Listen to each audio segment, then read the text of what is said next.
आज के समय में दो न्यूक्लियर पावर्स के बीच ऐसा कॉन्फ्लिक्ट आज से पहले नहीं देखा गया था। पाकिस्तान जानता था कि इस तरह से कोई रिटेलिएशन आएगा, वो भी तैयार थे, हमें भी अपनी तैयारी करनी थी। तो वो तैयारी किस तरह से होती है? पुराना इंडिया तो है नहीं कि हम आपसे क्रिकेट नहीं खेलेंगे या हम आपसे बात नहीं करेंगे, ये अब नहीं चलता है। इन्होंने ये एक्शन पहले भी देखा, उरी के बाद भी देखा जब सर्जिकल स्ट्राइक्स हुई, उसके बाद इन्होंने बालाकोट देखा।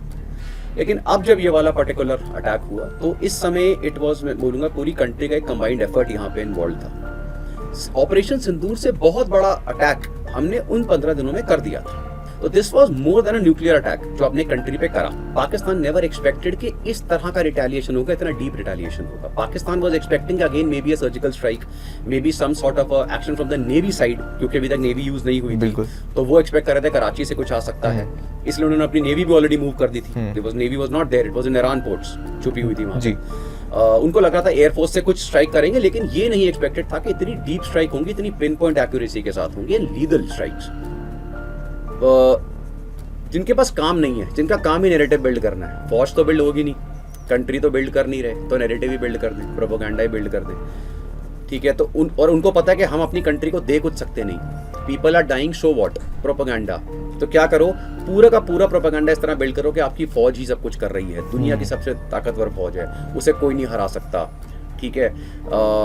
उसके बाद हिंदू आपके दुश्मन हैं, जैसे उन्होंने ओपन स्टेटमेंट्स दी हैं, और इंडिया आपका दुश्मन है, ठीक है। हमें कश्मीर चाहिए, खाने को रोटी नहीं है, बिजली नहीं है, पानी नहीं है, इंडस्ट्रीज खत्म हो चुकी हैं, 400-500 रुपए डीजल पहुंच गया, लेकिन हमें कश्मीर चाहिए। Because we did not have a very superior enemy was very inferior in everything. So अगर मैं ये बोलूंगा कि हम अपनी छाती ठोक रहे आ रहे हैं, हमने हरा दिया, we would have done as such, because Pakistan is not a very strong enemy.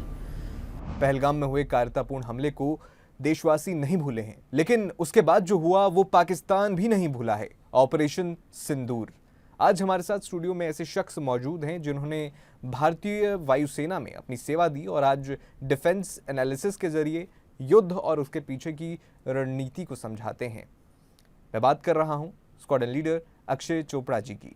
जी बहुत बहुत धन्यवाद आपका TV9 भारतवर्ष के स्टूडियो में आने के लिए। और हम सब जानते हैं ऑपरेशन सिंदूर 1 साल हो चले हैं, और मॉडर्न हिस्ट्री में और आज के समय में दो न्यूक्लियर पावर्स के बीच ऐसा कॉन्फ्लिक्ट आज से पहले नहीं देखा गया था। और अगर मैं पहलगाम हमले से ही शुरुआत करूं, कायरतापूर्ण हमला और उसके बाद से और ऑपरेशन सिंदूर के पहले के बीच में क्या ऐसी चीज़ें होती हैं, क्योंकि हम अगर देखें तो ये पहला हमला नहीं था और इस तरह का मुंह तोड़ जवाब पहली बार नहीं दिया गया भारत की ओर से। तो पाकिस्तान जानता था कि इस तरह से कोई रिटेलिएशन आएगा, वो भी तैयार थे, हमें भी अपनी तैयारी करनी थी। तो वो तैयारी किस तरह से होती है? देखिए, सबसे पहले thank you for having me on the show. और 22 अप्रैल वाज द डेट जब पहलगाम अटैक हुआ, और उस समय around 3 to 7 terrorist, exact number is still not confirm, they came in, और उन्होंने वहाँ पर, it was a sure shot planned religious attack. क्योंकि ये कोई टेररिस्ट जो थे, इन्होंने जो जगह चुनी थी, बाइसरन वैली जो थी, जिसको मिनी स्विट्जरलैंड भी कहा जाता है, it's a very peaceful place, और वहाँ पे पहले अटैक नहीं हुआ। उसके चारों तरफ ना बहुत डेंस फॉरेस्ट है, वो जब हम डेंस फॉरेस्ट की बात करते हैं, डेंस टू अ लेवल के लिटरली सनलाइट भी पेनिट्रेट नहीं कर पाती। तो इन्होंने बहुत सही जगह चुनी कि हम यहाँ से अटैक करेंगे। लेकिन इन्होंने गलत क्या करा कि जो कभी पहले जनरली नहीं होता था, कि टेररिस्ट को भी ये पता होता था कि हमें टूरिस्ट पे अटैक नहीं करना, हमें सिविलियंस पे अटैक नहीं करना, हम फौजियों से लड़ सकते हैं। लेकिन इस बार उन्होंने पिन पॉइंट सिविलियंस को टारगेट किया, 26 सिविलियन हमारे मारे, और इट वाज अ पूरा प्लान रिलीजियस अटैक, जहाँ पे हिंदुओं को टारगेट किया गया, धर्म पूछ के कलमा पढ़ो, पैंट उतारो, जिस तरह से उन्होंने ब्रूटली मर्डर किया। ऑफ कोर्स ये बात है, उसके बाद पूरे देश का जो खून था बहुत खौल रहा था। और ये कोई पुराना इंडिया तो है नहीं कि हम आपसे क्रिकेट नहीं खेलेंगे या हम आपसे बात नहीं करेंगे, ये अब नहीं चलता है। इन्होंने ये एक्शन पहले भी देखा, उरी के बाद भी देखा जब सर्जिकल स्ट्राइक्स हुई, उसके बाद इन्होंने बालाकोट देखा। लेकिन अब जब ये वाला पर्टिकुलर अटैक हुआ तो इस समय इट वाज, मैं बोलूँगा पूरी कंट्री का एक कंबाइंड एफर्ट यहाँ पे इन्वॉल्व था। अब यहाँ पे क्या होता है, जिस समय ऐसा कोई एक्शन होता है तो देयर आर 2 लॉबीज जो कट जाती है। एक लॉबी होती है जिसमें हम सिविलियन लोगों की बात करेंगे, नॉर्मल लोगों की, उनको गुस्सा आता है और वो हमेशा एक्सपेक्ट करते हैं कि जितनी जल्दी हो सके अटैक करो जी।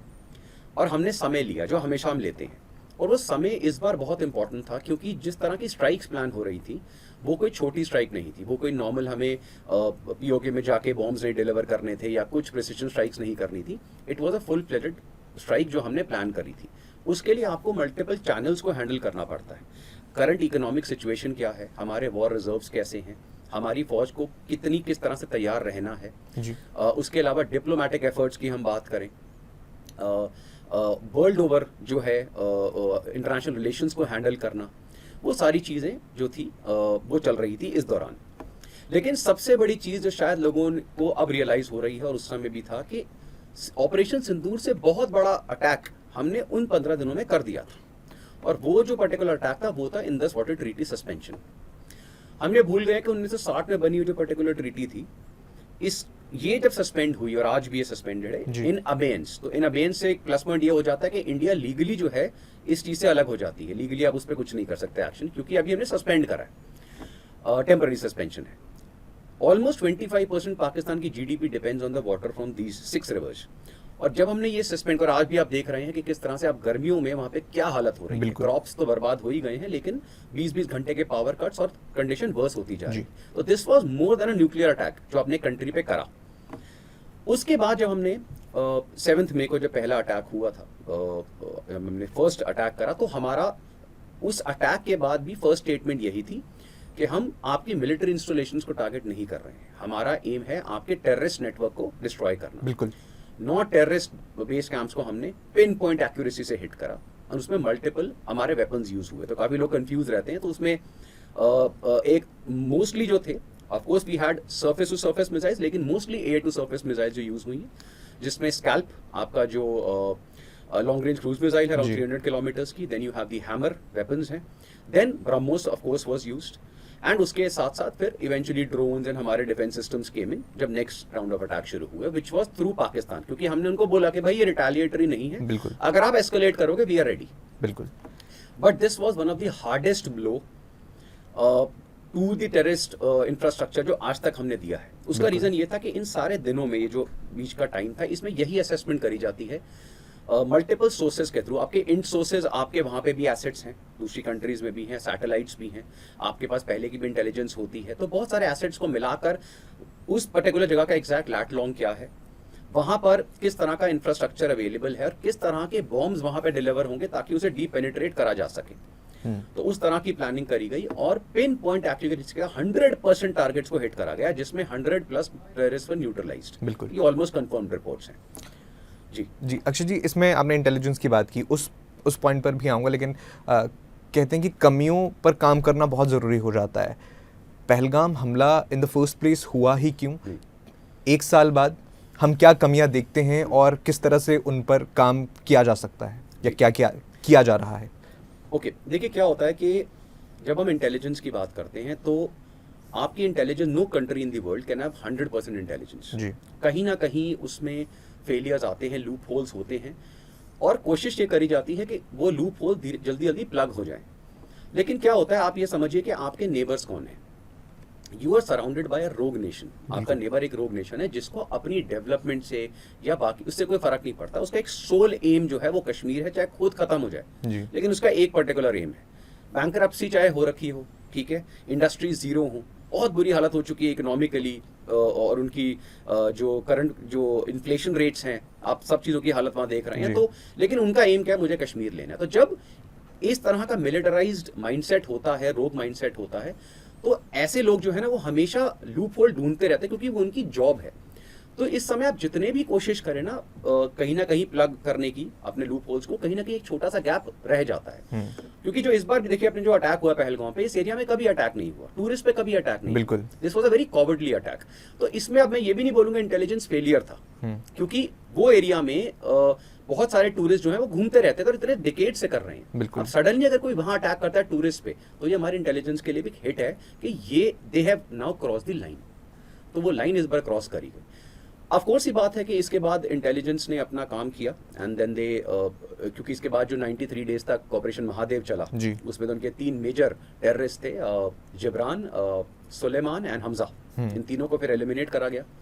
एंड आज भी वो चल रहा है, लेकिन ओवरऑल अगर हम देखें टेररिस्ट अटैक्स के रेट 70 to 80% डाउन हो चुके हैं, राइट.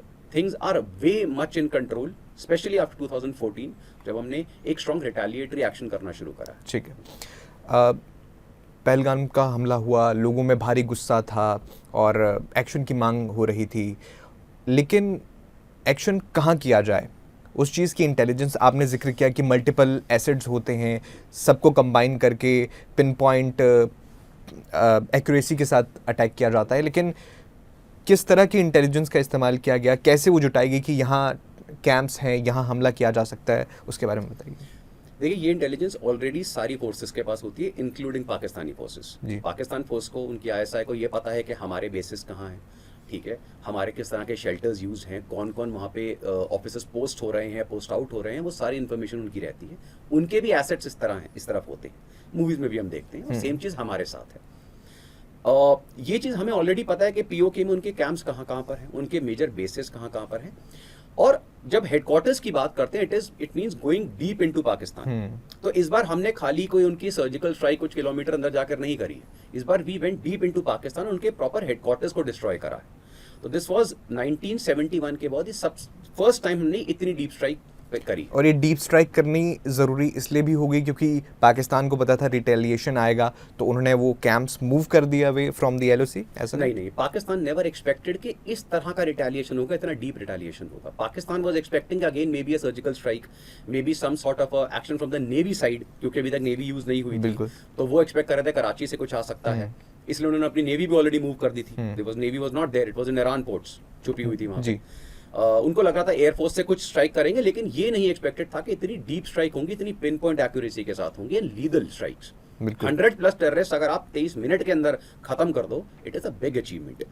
तो जब ये हुआ, तब of course Pakistan also has to save face कि भाई अब हमें भी एक्शन लेना है. तब फिर नेक्स्ट डे उन्होंने जब ड्रोन अटैक शुरू करे, पहले उनके सर्वेलेंस ड्रोन आए, उसके बाद अटैक ड्रोन आने शुरू हुए. लेकिन another thing they underestimated, in fact मैं बोलूंगा lot of Indians also never knew about this, was our defence rate. हमारा कैसा था जी. तो we had a multiple layer defence. बिल्कुल. जिसमें सबसे पहले हम सिर्फ बात करते हैं S-400 की, लेकिन लोग थोड़ा कंफ्यूज होते हैं. S-400 इज वन सिस्टम जिसके अंदर 4 तरह की मिसाइल्स हैं, 40 किलोमीटर, 120, 250 एंड देन 400. इनके हर एक का अपना पर्पस है, and these are very costly missiles. The system, एक जो बैटरी है, that itself cost around 1.1 to 1.2 billion dollars. We have around 5 जी. उसके साथ आकाश, जिसमें हमारी 25 to 30 से लेकर नाउ आकाश NG ऑलमोस्ट 70 किलोमीटर तक की रेंज की मिसाइल्स हैं. वी हैड बराक 8, एमासाम जिसे आप कहते हैं जी. जो जिसने दिल्ली को प्रोटेक्ट करना था, और जो आपकी 45 विंग सिरसा ने जो शाहीन 2 को हिट करा है, वो बराक ने हिट करा है. उसके साथ हमारे ड्रोन्स जो थे, नागास्त्र हमारा इंडिजिनस ड्रोन था, उसके बाद हैरोप्स वगैरह जो मिसाइली ड्रोन्स यूज़ कर रहे थे, ये सारे ड्रोन अटैक जो थे. हमारे L-70 गन्स, हमारा जो पुराने सिस्टम्स हैं लेकिन वेरी लीदल, ओसा AK वगैरह, ये सारे इन्वॉल्व थे. तो this was one of the biggest failures के out of hundreds of drones, जहां तक मुझे एग्जैक्ट वो है, more than 500 to 600 drones were sent. Not one drone could hit its target, क्योंकि इतनी जबरदस्त तरीके से उन्हें काउंटर करा गया. And this was a shocker for Pakistan for 2 reasons. Number 1, एक तो हमारा लेयर डिफेंस का कितनी लिथैलिटी है, ये चीज. नंबर 2, क्या होता है जब एक वॉर होती है ना, तो सबको पता है वॉर कभी ना कभी तो खत्म होगी. कॉन्फ्लिक्ट है, वॉर है, ये वॉर नहीं थी, दिस वाज अ कॉन्फ्लिक्ट. ये कभी ना कभी खत्म होगा. तो जिन कंट्रीज के वेपन्स आप यूज कर रहे हैं ना, उनकी रिस्पेक्ट स्टेक पे होती है. तो जब आपने टर्किश ड्रोन्स यूज करे, which are one of the finest drones, and I am not underestimating their power, कभी भी ऐसा नहीं होता. आप कभी भी पाकिस्तान को या किसी और कंट्री को अंडर एस्टिमेट नहीं करते, प्रैक्टिकल बात करते हैं. तो they are very good drones, लेकिन दे कुड नॉट हमारे जो लेयर डिफेंस सिस्टम था उसको काउंटर नहीं कर पाए. So that was one failure. Number 2, जब ये हुआ तब इंडिया की नेक्स्ट स्ट्राइक शुरू हुई, एंड दिस टाइम पाकिस्तान की नींदें उड़ गई रात को. बिल्कुल, मैं उस पर आना चाहूँगा क्योंकि वो बहुत डिटेल में डिस्कस करने वाला टॉपिक है. लेकिन इस बात में कितनी सच्चाई है कि 29 अप्रैल को भी जो है सबसे पहले ऐसा सोचा गया था या प्लानिंग थी कि 29 अप्रैल को ही जो है स्ट्राइक की जाएगी? इसमें सच्चाई है किसी बात? क्योंकि बहुत सारे जगह सोर्सेज में ऐसा बताया गया, पाकिस्तानी सोर्सेज थे ज़्यादा. तो इसमें कितनी सच्चाई है? देखिए, क्या होता है कि there is something called narrative and propaganda warfare, which is very dangerous, क्योंकि सोशल मीडिया के समय में ना ये चीज़ बहुत ज़्यादा होती है. जी. अब आप जब चीज़ें सुनते हैं उसमें कितनी सच्चाई है और कितना वो है, अगर आप उसे बिलीव भी कर लें डजंट मेक अ डिफरेंस, क्योंकि at the end of the day decision जो होता है ना वो ऊपर जो CCS जब बैठती है पूरी कैबिनेट कमेटी ऑन सिक्योरिटी, उसमें जो हेड्स होते हैं दे टेक द डिसीजन। तो पहले लेना है बाद में लेना है, हो सकता है 29 अप्रैल का भी हो, लेकिन उसके बाद वी हैड टू थिंक, उन्होंने सोचा होगा कि भाई हमारे क्या लूप होल्स हैं, हमें क्या चीज़ करनी है, किस स्टेप से हमें अपने को रेडी करना है, then the action was taken. So doesn't make a difference, आप कभी भी ले सकते हैं एक्शन जब व्हेन यू आर रेडी। तो एक्शन डे पर आते हैं 7 मई जी। उस दिन पाकिस्तान के जो पीएम है उनका दावा है कि हम पहले करने वाले थे, लेकिन हमारे आर्मी चीफ ने फ़ोन किया और बताया कि भारत ने कर दिया है हमला। तो ऐसा उन्होंने दावा किया था, हालांकि मेरे ख्याल से वो 10 मई से रिलेटेड था, लेकिन फिर भी बहुत सारे उन्होंने दावे ऐसे किए। लेकिन 7 मई उस दिन क्या हुआ था? तो जैसे मैंने आपको बताया, this was the first attack जो हमने किया 7th को। उसके बाद नेक्स्ट डे पर उनके ड्रोन शुरू हुए जो हमारे लेयर डिफेंस सिस्टम ने काउंटर करे। लेकिन now this means the war front is open, because आपने रिटेलिएशन कर दी है and we don't have a terrorist base. India के पास कोई टेररिस्ट बेसिस नहीं है, तो आपने कहाँ टारगेट किया? Civilians, military installations and different तरह की हमारी जो भी इंस्टॉलेशंस थी उन सबको आपने टारगेट किया, इंक्लूडिंग सर्टेन हॉस्पिटल्स की तरफ ड्रोन्स आए। लेकिन यहाँ पर अब जब ऐसा एक्शन आपकी तरफ से होता है ना, तो नाउ वी आर रेडी जी। Then came our next range of massive strikes which shook Pakistan to next level, and that was उनके 11 एयर बेसिस पे हमने हिट किया। अब यहाँ पे लोग बात करते हैं कि जैसे ब्रह्मोस यूज हुई, weapons, we had a range of weapons जो इंस्टॉलेशन यूज हुई है, और लाइव वीडियोस हैं उसकी। ये कोई ऐसा नहीं है, क्योंकि क्या होता है सोशल मीडिया पे आप प्रोपेगेंडा तो फैला सकते हैं, लेकिन सिविलियंस ही वीडियोस पोस्ट कर रहे हैं कि देखिए हमारे सामने नूर खान बेस पर हमला हो गया। तो चाहे हम मुरीद के नूर खान, ठीक है, जकोबाबाद जो है उनका, एंड देन लाहौर में उनके रडार्स। सबसे पहला जो स्टेप होता है एयरफोर्स का, that is called seed, suppression of enemy air defence. तो वो हमारा पहले दिन हुआ। उस दिन हम क्या करते हैं, हमें ये पता है कि अगर हम मिसाइल्स छोड़ेंगे या हम कोई भी ड्रोन्स वहां पे लाएंगे तो ऑटोमेटिकली जो उनके रडार्स हैं they will detect and they will counter it. तो सबसे पहला एम होता है उनके रडार इंस्टॉलेशंस डिस्ट्रॉय करना, and we destroyed majority of the radar installations and missile sites. और हमारे ये जो हैरॉप ड्रोन्स थे, नागास्त्र थे, इन्होंने उसको हिट करा। Next we started hitting their air bases, जहाँ पे क्रेटर्स क्रिएट करे गए, उनके हैंगर्स जहाँ पर F-16s जो थे वो प्लेस थे जी। उसके अलावा जो एवैक्स था, C-130s थे, तो multiple aircrafts were destroyed on ground, and इनकी बहुत सारी इंस्टॉलेशंस को हमने बिल्कुल तो द एयर बेसिस वर मोर और लेस यूजलेस। अब आता है उनकी तरफ से, ऑब्वियसली दे विल काउंटर, तो उनकी एयरफोर्स आई एंड हमारी भी एयरफोर्स रेडी थी। लेकिन none of the times, this is something जो मैं क्लियर करना चाहूंगा, कभी भी किसी ने भी जो LOC थी या बॉर्डर था उसको क्रॉस नहीं करा। Both were engaging from opposite sides. लेकिन एक पॉइंट है जो बहुत लोग कवर नहीं करते, लेकिन शायद जो सबसे ज्यादा कैजुअलिटीज हुई हैं पाकिस्तान की वो इन स्ट्राइक्स में हुई। They were not air strikes, air strikes had a good strike rate, लेकिन हमारा एयर स्ट्राइक का एम लोगों को टारगेट करना नहीं है, क्योंकि आप इतनी 25 करोड़ की मिसाइल अगर एक फेंक रहे हैं तो वो एक इंसान को मारने के लिए नहीं फेंक रहे हैं, अनटिलनेस के वो हमने अपना मुल्ला मुनीर को मारना है तो अलग चीज़ है, लेकिन आप उसको इंस्टॉलेशन को डिस्ट्रॉय करते हैं। तो नेक्स्ट साथ में शुरू हुआ वो था हमारा artillery barrage, and the barrage was so horrifying. आप समझ लीजिए 1:15 का रेशियो था। Estimated more than 8,000 shells India ने फायर करे हैं अगले 3 से 4 दिन में, which included dumb shells, which is just आपने फेंका उस रेंज पे जाके गिर गए। And next is which India is now specializing one of the best in the world, जो हमारे एक्सकैलिबर शेल्स हैं, जो हमारे प्रेसिशन GPS गाइडेड शेल्स होते हैं, उनको हमने जो था वोट किया। और ऊपर से सबसे बड़ी चीज़ क्या है, there is something called war reserve. India के war reserves are many more times than Pakistan. अगर ये वॉर चल जाती, थोड़ा सा खिंच जाता, 10 दिन भी नहीं सस्टेन कर सकता था पाकिस्तान इस वॉर को, क्योंकि रिजर्व्स खत्म हो जाते हैं। We had a massive war reserve, number 1। Our economy is way stronger. Pakistan की ओवरऑल डैमेज में estimated 15 to 20% air power they lost in this just 4 days। ये जो आर्टिलरी स्ट्राइक्स हुई थी, अभी आपने देखा काफी सारे हमारे ऑफिसर्स को वीर चक्र भी मिला, जिसमें एक कर्नल लांबा थे। Colonel Lamba is my coursemate, तो Lamba got a Vir Chakra, and because he was one of the guys who was directly involved in the line of action. तो अब आप उसको सुने, वो बता रहा है आपको कि भाई the artillery barrage was massive. यहाँ पर क्या हुआ, हम we had better guns, 777 howitzers है, बोफोर्स है, and we use 130 mm medium guns, 105 light guns, mortars, you name a gun, everything was used. 6 to 16 kilometre अंदर उनकी जो हमने डिस्ट्रक्शन करी है, तो जनरल घई ने उस समय बोला था कि around 100+ soldiers are confirm killed, right. लेकिन आपने देखा अभी जो रिसेंट लिस्ट आई इनकी, जब इन्होंने गैलेंट्री अवार्ड्स वो करे पॉस्थुमस, तो 155 तो उन्होंने पॉस्थुमस गैलेंट्री अवार्ड दिए हैं।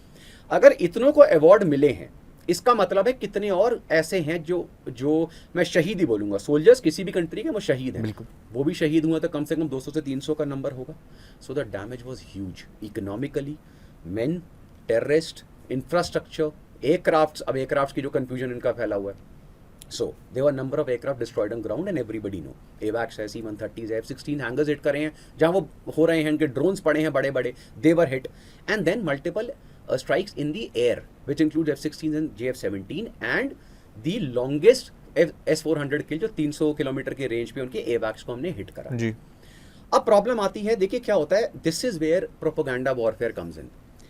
पीपल डोंट अंडरस्टैंड कि even in 1971 Pakistan, just before it broke into two and did the biggest surrender, 93,000 soldiers का surrender हुआ था, which was the biggest after Second World War। उसे कुछ घंटे पहले वो अपने लोगों को बोल रहे थे हम जंग जीत रहे हैं, अगर उनकी आप न्यूज़ सुने, रेडियो सुने, राइट। तो आज भी उनकी किताबों में अगर आप पढ़ें तो देखें तो वो सारी जंगें जीते हैं। फाइन, आप किताबों में और सोशल मीडिया पे जंगें जीत सकते हैं, कोई प्रॉब्लम नहीं है। लेकिन जब हम रियलिटी की बात करते हैं तो अगर अब जैसे वो कहते हैं हमने आपके 6 एयरक्राफ्ट गिरा दिए, देखिए क्या होता है, स्टार्ट होता है एक नंबर से, फिर धीरे धीरे नंबर ऐड होते रहते हैं। रात को उठते हैं शहबाज शरीफ ने, यार 1 3 नहीं 4 कर दो, 5 कर दो, अच्छा नहीं अच्छा नहीं लग रहा 6 कर दो। तो क्या हो रहा है, आप देखिए किस तरह से एक नंबर सर्कुलेट करा गया, 6 6 6 6 एवरीवेयर, राइट। एंड उस नंबर के बेसिस पर आपने इतना मैसिव डिस्ट्रक्शन जो था उसको पूरा का पूरा अंडर एस्टिमेट कर दिया, छुपा दिया लोगों के सामने। सो जैसे मैंने आपको अभी पूरा रेंज दिखाई, 100+ जो इनके terrorist killed, almost 200-300 military personnel killed, 11 air bases hit, your 9 terrorist camp destroyed big time, Indus water treaty suspended, 12 to 13 इनके aircrafts down, hundreds of drones shot down, and 20% air force जो थी वो degraded, air power degraded, and almost $2 to 5 billion का noted loss. Simple versus 3 aircraft गिर गए। अगर कोई भी मिलिट्री इंडिविजुअल है ना, देखिए मैं सिविलियन की बात नहीं कर रहा हूँ, why, because they don't understand, वो जोश में और दिमाग में ये कर देंगे वो हो गया, ऐसा नहीं होता है। A war is not decided by number of casualties and all, it is decided by the outcome, objective जी। 71 वॉर में we lost many aircrafts, outcome क्या था, हु वन द वॉर। बिल्कुल सिमिलरली अगर यहाँ पे, क्योंकि अभी तक कंफर्मेशन नहीं है, लेट्स से हम 3 एयरक्राफ्ट लेते हैं गिरे, चलिए आप 6 कह रहे हैं, जबकि इतना तो मैं भी कंफर्म दूं कि इतने एयरक्राफ्ट तो मेरे कोच में हंस रहे हैं जो पायलट्स हैं कि अच्छा ये नंबर कब आ गया। 3 एयरक्राफ्ट तो मैं लेके चलता हूँ, आपने पहले दिन बोला, बिल्कुल हो सकता, not a big thing, right. मेरा क्वेश्चन आता है रेशियो क्या हुआ, 3:100। If this is the ratio and you are happy then you should be ashamed. फिर आपको वॉर के बेसिक्स ही नहीं पता, ये कैसा कॉन्फ्लिक्ट है। सो ये जो this is why in social media today, social media ना, propaganda and narrative warfare, this is very important, क्योंकि जहाँ पे आपके चाइनीज इक्विपमेंट फेल हो रहे हैं, देखिए HQ-9 system was destroyed bang on, बिल्कुल, it could not stop a single drone, single missile. और जब पाकिस्तान ने पूछा कि भाई हाउ कम, उन्होंने बोला भाई ये तो ब्रह्मोस के लिए डिजाइन ही नहीं है।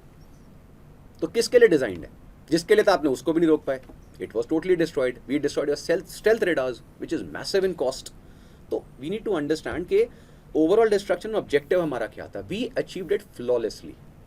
एंड हमारे यहाँ से भी men got loss, I think we lost around 5 men, जो हमारा अभी तक कंफर्म्ड रिपोर्ट्स हैं, कैन बी मोर।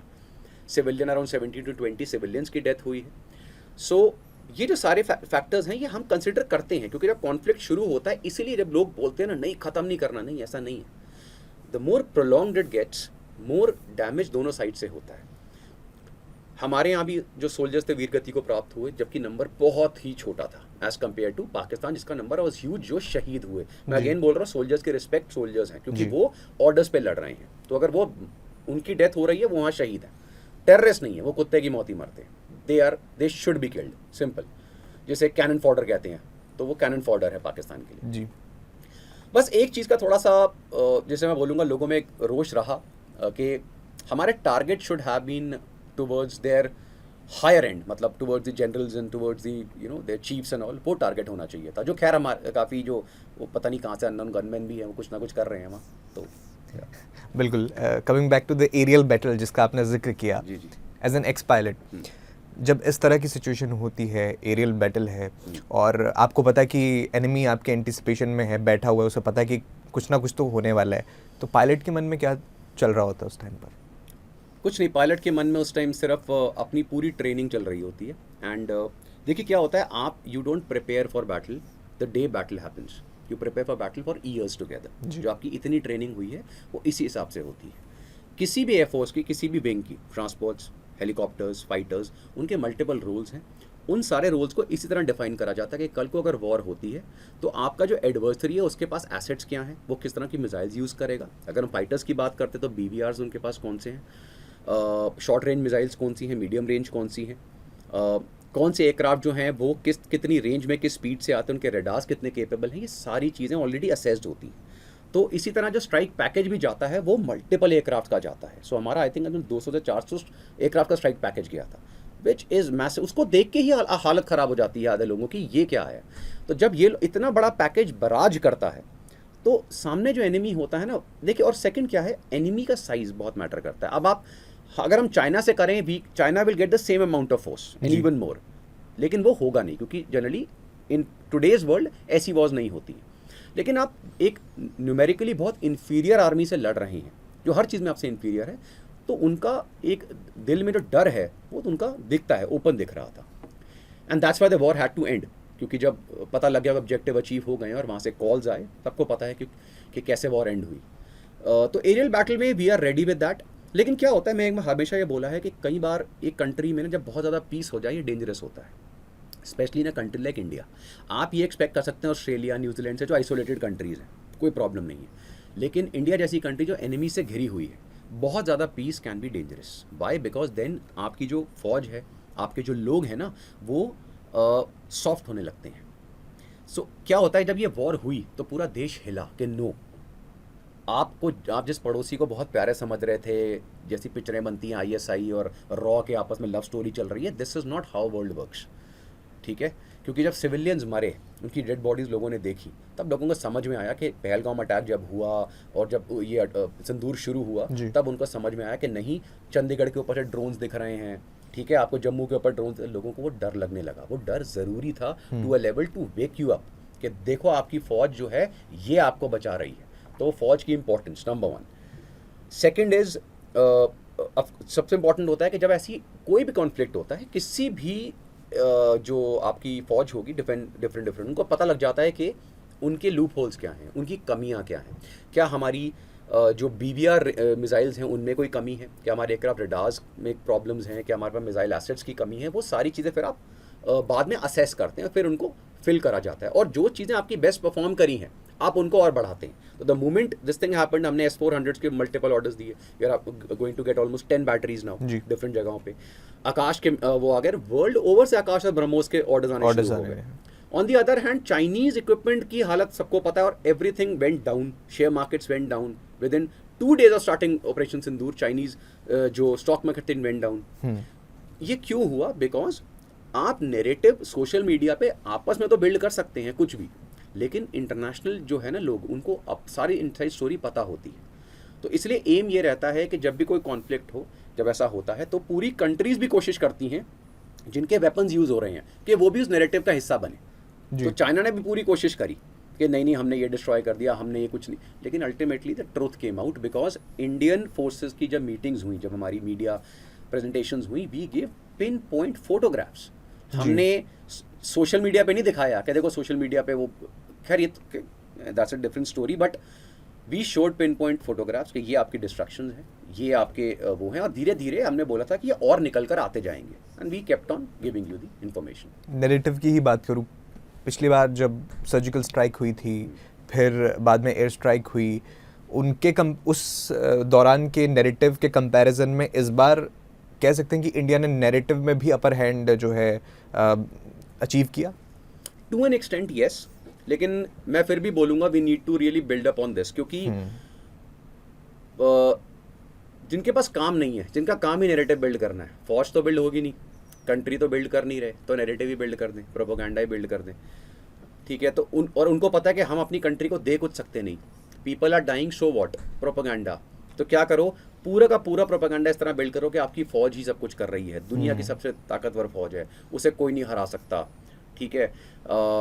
उसके बाद हिंदू आपके दुश्मन हैं, जैसे इन्होंने ओपन स्टेटमेंट्स दी हैं, और इंडिया आपका दुश्मन है, ठीक है। हमें कश्मीर चाहिए, खाने को रोटी नहीं है, बिजली नहीं है, पानी नहीं है, इंडस्ट्रीज खत्म हो चुकी हैं, 400-500 रुपये डीजल पहुंच गया है, लेकिन हमें कश्मीर चाहिए, समझ गए।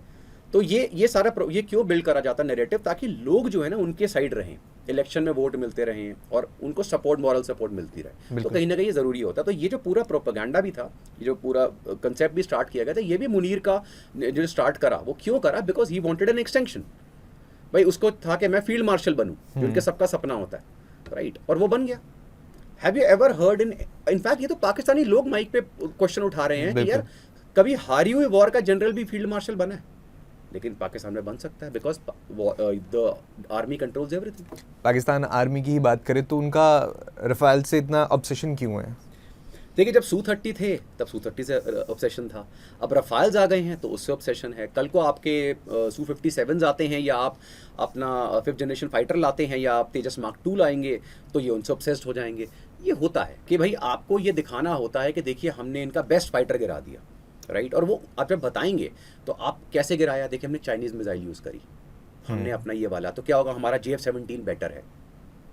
आप समझ गए कि हमारे देखिए वर्ल्ड ओवर हमने JF-17 का रडार और चाइनीज़ PL-15 मिसाइल यूज़ करके रफाल्स को हिट करा, ऑटोमेटिकली मार्केट में आपका एक नाम आ गया। तो उनको लगता है, लेकिन ऐसा हुआ कुछ नहीं, everybody knew what happened then. अच्छा, आपने पूरी टाइमलाइन बताई 10 तारीख तक, लेकिन जो डोनाल्ड ट्रंप शुरुआत में कह रहे थे कि ये 2 देशों का मामला है, आपस में देखें, अचानक से 10 तारीख को ऐसा क्या होता है कि सारे देश आकर बोल रहे कि हमने सीज़ फायर करवाया, सीज़ फायर हो गया अचानक से? 10 तारीख को ऐसा हुआ क्या? देखिए क्या होता है ना कि इस टाइम दुनिया के ना, मैं पाकिस्तान साइड से भी बोल रहा हूँ, उनको और मैं दोनों को साथ में बिठा के सामने डोनाल्ड ट्रंप को बिठा रहा हूँ। He is one of the most unpredictable person on the planet right now, right, and unpredictable के अलावा भी one of the person who can lie on your face and you can change ऐसे। तो मैंने अभी आपके शायद चैनल पर भी एक उसमें बोला था कि thousands of year, around 2500 years ago, जो जनरल सन त्सू की बुक आई थी आर्ट ऑफ वॉर, तो अभी उसको रीपब्लिश करा है ट्रम्प साहब ने अपने घर में, अपडेट करा है, art of war by Donald Trump. तो उसको उनका जो बेसिक कोट है वो क्या है कि अगर किसी से जंग जीतनी है तो सबसे पहले खुद कंफ्यूज हो जाओ, क्योंकि जब दूसरे को लगेगा इसे कुछ नहीं पता तो वो भी कंफ्यूज हो जाएगा। आप समझ रहे हो, कंफ्यूजन फैला दो। तो this is what Trump is doing. आप ट्रम्प साहब की स्टेटमेंट सुनिए, उनका एक ही एम था जब वो आए थे पहले, कि मुझे नोबेल पीस प्राइज चाहिए, मैंने रशिया यूक्रेन की जंग रुकवा दी, क्या हुआ, मैंने इंडिया पाकिस्तान की जंग रुकवा दी। I mean you need to understand, अगर आपने जंग, पहली चीज़ तो जंग आप रुकवा नहीं सकते, right, you just spoke too early to take the credit जी, बहुत जल्दी आपने बोल दिया। एंड अगर हमारे प्राइम मिनिस्टर, अब लोग बोलेंगे अरे प्राइम मिनिस्टर झूठ, please understand he is speaking in the parliament, वो स्पोकन वर्ड है, उसको रिकॉर्डेड वर्ड है, वो ऐसे नहीं बोल सकते। उन्होंने पूरी आपको बताया कि सीक्वेंस ऑफ इवेंट्स क्या थे, कब ट्रंप ने कॉल किया, कब वो नहीं उठा पाए और क्या हुआ। एंड मेरा क्वेश्चन बड़ा सिंपल है, why do we need to do a ceasefire? This has been the most decisive victory in all our conflicts. इतनी क्लीन स्वीप विक्ट्री हमने कभी नहीं ली है, तो हमें क्या ज़रूरत थी सीज फायर करने की, when Pakistan is at its economic worst condition जी, राइट। तो क्वेश्चन ही आता है, थोड़ा प्रैक्टिकल भी हमें सोचना पड़ता है। आपको क्रेडिट लेना है, मैंने इसकी जंग रुकवा दी, उसकी जंग रुकवा दी, up to you. Kirana Hills का कोई कनेक्शन है? क्योंकि आपने भी सुना, जनरल अपना हिमाचल भारती ने बोला था कि good you told us there is something there. इनकी किराना हिल्स हैज़ द, इनका जो अंडरग्राउंड बेसेस हैं जहाँ पे इनकी न्यूक्लियर इंस्टॉलेशंस हैं, तो ये एक, देखिए ये एक रिटन पैक्ट भी होता है कि even in case of a war we will never hit your nuclear installations, right. अब ये हमने हिट करा नहीं करा, वहाँ पे मिसाइल हमारा is what a plan thing, it was, I don't know and nobody will know, not even the current serving officers will know. ये सिर्फ एब्सोल्यूट टॉप ब्रास को पता होगा कि वो क्या रीज़न था, but then that was also one of the reasons that बहुत कुछ शेकअप हुआ कि यार they are now hitting with pin point accuracy. And problem क्या है, Pakistan is like sitting ducks उस टाइम। सिटिंग डक्स क्यों? क्योंकि आप मिसाइल्स को रोक ही नहीं पा रहे हैं, आपके पास रडार्स या डिफेंस सिस्टम्स हैं ही नहीं जो उन मिसाइल्स को रोक पाएँ। तो आप इतनी एक्यूरेसी से आप कहीं भी हिट कर सकते हैं। अगर एस्केलेशन होती है who will stop us from getting deeper into Islamabad and hitting your headquarters? बिल्कुल।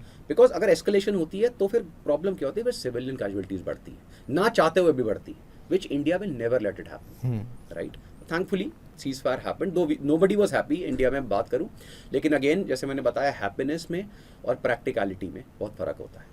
बिल्कुल। फ्यूचर ऑफ वॉर कैसे देखते हैं, क्योंकि जो इस वक्त के कॉन्फ्लिक्ट्स हैं अगर उन्हें देखें और जो भारत और पाकिस्तान के बीच में कॉन्फ्लिक्ट हुआ उसे देखें, तो ड्रोन्स और एआई का उसमें क्या रोल रहने वाला है? वेरी गुड क्वेश्चन, क्योंकि ये चीज़ मैं आपको बताऊं तो इवन हमारे टॉप जनरल्स या इवन किसी भी कंट्री के generals were not ready, because these generals have studied conventional warfare जी। और पिछले कुछ सालों में स्पेशली रशिया यूक्रेन वॉर में जो मैसिव ड्रोन वॉरफेयर शुरू हुआ है, मिसाइल वॉरफेयर शुरू हुआ है, उसमें drones and air defence systems, ballistic missiles, इन सब का जो यूजेज है वो पहले से मल्टीफोल्ड हो गया है। ये पहली बार ऐसा हुआ है इंडिया और पाकिस्तान के बीच में भी, अगर हम कारगिल को हटा दें, क्योंकि Kargil was a very different concept, different conflict all together. लेकिन ऐसे केस में जनरली बॉर्डर्स ओपन अप हो जाते हैं, क्योंकि नेक्स्ट स्टेप ही यही होता है, आप एयर वॉरफेयर से स्टार्ट करेंगे, नीचे से आप आर्टिलरी बराज स्टार्ट करेंगे, उसके बाद एज दी वॉर एस्केलेट्स आपके फ्रंट्स ओपन होंगे and the infantry will enter जी। अब ऐसा नहीं हो रहा है मैक्सिमम जगहों पे। इंडिया में जब ये चीज़ शुरू हुई तो hundreds of drones came in, this was a new warfare for everyone. ये पाकिस्तान के लिए भी टेस्टिंग फेज था, उन्होंने भी अपने ड्रोन सेंड करे, हमारे लिए भी था कि हमारे एयर डिफेंस सिस्टम कितने केपेबल हैं, हमारे ड्रोन्स कितने केपेबल हैं। इसीलिए immediately the moment war ended, आपने देखा होगा भी इंडिया का नेक्स्ट वो क्या है कि हमारे पास 1 लाख प्लस ड्रोन्स का एक पूरा सेटअप होना चाहिए and much more. I think अभी जनरल नरवणे सेड कि we need to induct around 40,000 drones every month, इतना हमें स्टॉक चाहिए, क्योंकि ड्रोन्स भी बहुत तरह के, you have swarm drone, surveillance है, हेल एंड मेल यूएवीज हैं, तो there are range of drones you need to buy and manufacture. Thankfully India की जो इंडिजिनस सिस्टम्स हैं हम वो बहुत अच्छे डेवलप हो रहे हैं, हमारे प्राइवेट जो सेटअप्स हैं they are doing wonderful job. तो नंबर ऑफ ड्रोन्स आपका एक आ गए, नेक्स्ट आ गया आपका air defence. Even in the Israel Iran Israel and US war में भी आपने देखा कि एयर डिफेंस का कितना बड़ा रोल आता है, जहाँ पर एक तरफ इजराइल इनिशियल अटैक्स में जब इसके ऊपर हमास ने अटैक करा, इवन ईरान ने इनिशियल लास्ट ईयर्स में जब इसके ऊपर फायरिंग करी, इसका जो आयरन डोम और आयरन बीम सिस्टम था it was able to intercept almost 99% missiles जी। और हमारा भी जो सिंदूर का रिकॉर्ड था वो 99 to 100% रिकॉर्ड है। लेकिन as the war escalated Iran prepared very well, जब उसने हाइपरसोनिक बराज शुरू करे एंड उसने क्लस्टर म्यूनिशंस फेंके तो उसको गैप समझ में आ गया, this was what it was preparing for.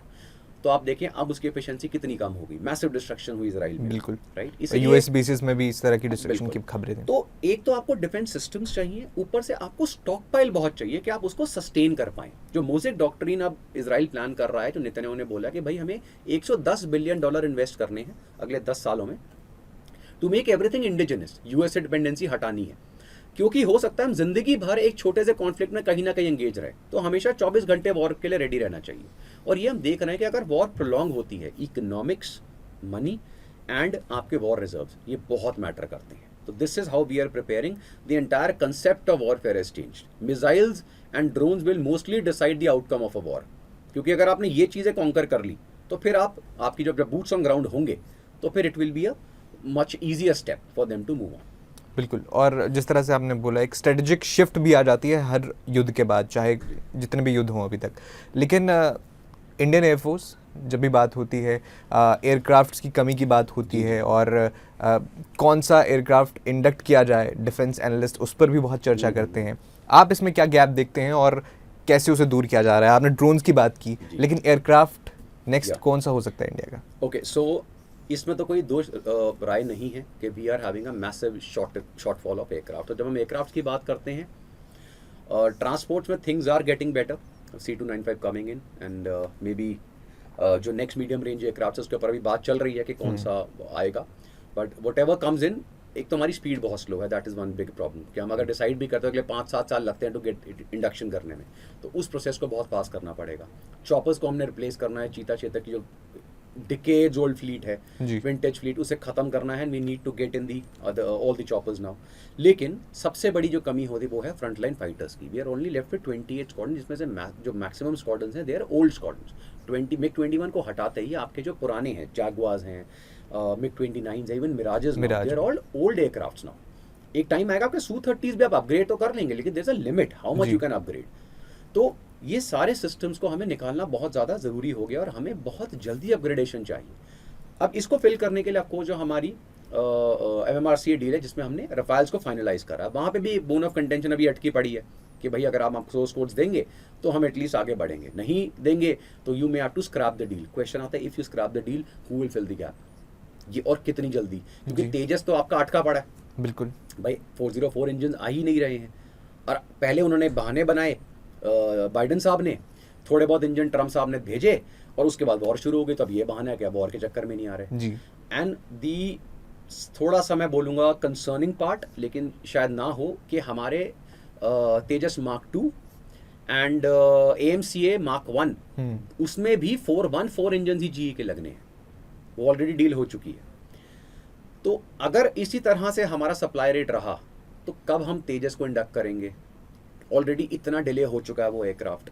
ठीक है, कब तेजस मार्क 2 ऑन ग्राउंड आएगा, जो एक्सपेक्टेड है कि नेक्स्ट ईयर तक it should start rolling, at least taxi trial शुरू हो जाएंगे. AMCA तो हम 2035 तक ला रहे हैं. तो ये जो मेकशिफ्ट गैप हमने फुलफिल करना है, इसके लिए हमारे पास दो ही ऑप्शन है, Rafales and Su-57s which are very capable. Su-57 तो I think should come in now. लेकिन Su-57 के बारे में सवाल उठता है कि आपकी मैन्यूवरेबिलिटी अच्छी है, लेकिन क्या वो BVR के लिए अच्छा है? Oh, नहीं. So one, I'll tell you. So there is only one problem with Su-57. It's not a fully stealth aircraft. क्योंकि इसके इंजन एक्सपोज्ड हैं. लेकिन हमने ये ऑलरेडी रशिया ने बोला है कि विद इन नेक्स्ट 2 years जो L-51 इंजन आ रहे हैं एंड उसका जो डिजाइन पैटर्न है वो चेंज हो जाएगा, जिससे इट विल बिकम पूरा स्टेल्थ एयरक्राफ्ट. और वो हम इंडिया में भी इंडिजिनियसली कर सकते हैं, बिकॉज हमारे पास Su-30 की फैसिलिटी है. दे हैव ऑलरेडी कम, उनके इंजीनियर्स आ चुके हैं, देख चुके हैं, एंड दे फाउंड कि ये फैसिलिटी Su-57 मैन्युफैक्चरिंग के लिए बिल्कुल सही है.